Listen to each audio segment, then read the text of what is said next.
Our first speaker is Dan Westrick. He's one of our newer members. He joined us in April of this year. He is the current Sergeant at Arms for our club, a 2001 graduate of the IPFW Media Public Communications Program, and a member of Carriage House and their Speakers Bureau. He's doing project number 3 in the Competent Communication Manual, Get to the Point, and the speech title is The Carriage House Story Part 1, the start of the Clubhouse. Help me welcome Dan Westrick. Thank you, Madam Toastmaster, distinguished Toastmasters, and fellow guests. When I was trying to think of a speech for this project, I was talking to our past president, Tom Holler. And in that crux of the questioning, I told him that I was a member of the Carriage House. And so he asked me the next best question. What is the Carriage House? Basically, the Carriage House helps adults with mental illness and uses the Clubhouse model. And the Clubhouse model is evidence-based, highly successful, and internationally replicated. How did this come out to be? So, for the next 3 speeches, I will tell the Carriage House story, beginning with how the Clubhouse model started. In the days prior and leading up to the end of World War II, if a person had a mental illness, they would not have gone to Parkview Behavioral or St. Joe Behavioral as we have today. They would have ended up in a state mental hospital. And when they were done, they were just released on their own. But in 1947, 5 men that came out of the Rockland State Hospital decided, we're not going to be left alone. We're going to stay in touch with each other. And so they did. What they ended up doing, they met on the steps of the New York City Public Library. And they decided, well, let's help each other out. So they did. And a few staff members from the Rockland State Hospital noticed this and started to meet them. That's how the Clubhouse model came into existence. And that's how the first clubhouse in the United States was founded, called the Fountain House. In the crux, they used 7 points for this Clubhouse model. There is a work order day.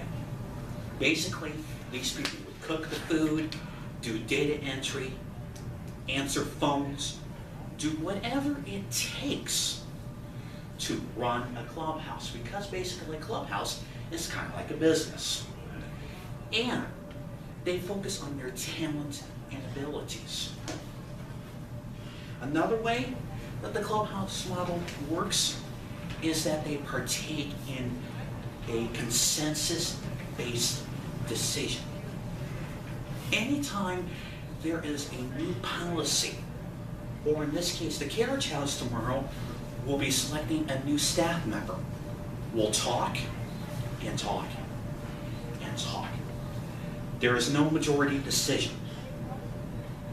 In a crux, they decide, and we all come to a consensus, and we usually do this. This would be the universal sign that we agree. It gives those people, another point, it gives the people a chance to obtain paid employment through the transitional employment. Our executive director of the Carriage House, Andy Wilson, had a good friend named Ralph Willoughby, who basically said it best, the best way to battle the stigma of mental illness is for that person to get back to work. Another way a Clubhouse model works the 4th way, assistance in accessing community-based education resources. In any clubhouse, you will find there is a tutor there. They'll help a person in reading, writing, math, trying to get their GED, or trying to get a master's degree. Another way is they have access to crisis intervention. Say they need to get a couch because their old couch is no longer working. Well, through members and staff, they help a member get that piece of furniture. And when I use the words members, in the Clubhouse model, we don't use words like patient or client. That's in the medical model. Another point, we have access to evening, weekend, and social holiday events. Basically, when the Clubhouse business day is done, we get a chance to interact and socialize through recreation events. And another point, we have assistance in securing, sustaining, and finding decent and affordable housing for our members. So those are the 7 points.